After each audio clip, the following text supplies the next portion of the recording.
ஏன் நாகநாதரோட வீடியோ போட்டா மட்டும் யாரும் ஷேர் பண்ண மாட்டீங்க? நாகநாதரை யாருக்குமே பிடிக்காதா?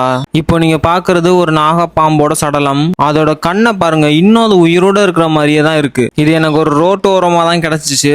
இப்போ ஒரு நாகம் இறந்து போகுதுன்னா அதை அடிச்சு கொண்டு இருப்பாங்க, இல்லைன்னா வாகனங்கள் ஏதாச்சும் அது மேல ஏறி இருக்கும். இதை யாரும் அடிச்சு கொண்டிருக்க வாய்ப்பு இல்லை. இதை அடிச்சு கொண்டு இருந்தாங்கன்னா கண்டிப்பா அதோட தலையை நச்சு தான் கொண்டு இருப்பாங்க. மக்கள் அடிச்சிருந்தாங்கன்னா இது மேல ஒரு 4 வீலர் வாகனம் ஏறிட்டு போயிருக்கவும் வாய்ப்பு இல்லை. ஏன்னா இது வந்து ஒரு குட்டி நாகம். ஒரு 4 வீலர் வாகனம் ஏறி இருந்துச்சு அப்படின்னா இது அப்பவே இறந்து அப்பவே நஞ்சு இருக்கும் அந்த ரோட்டோட.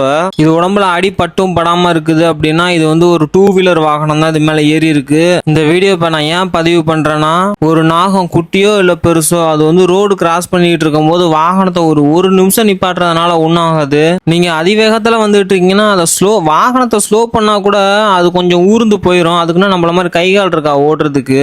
ஒரு 2 வீலர் பெரிய நாகத்தோட மேல ஏறிட்டு இறங்கிருச்சு அப்படின்னா நம்ம வந்து சொல்லிக்குவோம் பெருமையாடி, நான் ஒரு பாம்போட மேல வண்டியை விட்டு ஏத்திட்டேன்டா, அதுக்கு ஒண்ணுமே ஆகலடா. ஆனா அந்த அடிப்பட்ட ஒரு நாகம் காட்டுக்குள்ள போயிட்டு எவ்வளவு வேதனைப்படுது, எவ்வளவு அவஸ்தைப்படுதுன்னு இப்ப இந்த வீடியோல பாருங்க. பாக்குறவங்க எல்லாம் ஏன் இப்படி இந்த பாம்பு இப்படி பண்ணுது அப்படின்னு தான் நினைப்பாங்க. ஆனா யாரோ வாகன ஓட்டிகள் அது மேல வண்டியை விட்டு ஏத்திட்டு போனால அது இவ்வளவு அவஸ்தைப்படுதுன்னு யாருக்கு தெரியும்? நம்மளோட உடம்புல மேல அடிபடாம உள்ள மட்டும் நம்மளோட ஆர்கான்ஸ் எல்லாம் நசுக்குனா நம்மளுக்கு எவ்வளவு வேதனையா எவ்வளவு வலி வலிக்கும் வயிறெல்லாம். அதே மாதிரிதாங்க அதோட வயிறெல்லாம் அவ்வளவு வலி வலிக்கும். ரோட்ல போகும்போது ஒரு உயிரை மதிச்சு வண்டியை பார்த்து ஓட்டிட்டு போங்க. 2 வீலரா இருந்தாலும் சரி, 4 வீலரா இருந்தாலும் சரி. ஒரு உயிரை மதிக்க தெரிஞ்ச மனசாட்சின்னு ஒண்ணு உங்களுக்கு இருந்தா மட்டும் இந்த வீடியோ எல்லாத்துக்கும் ஷேர் பண்ணி விடுங்க.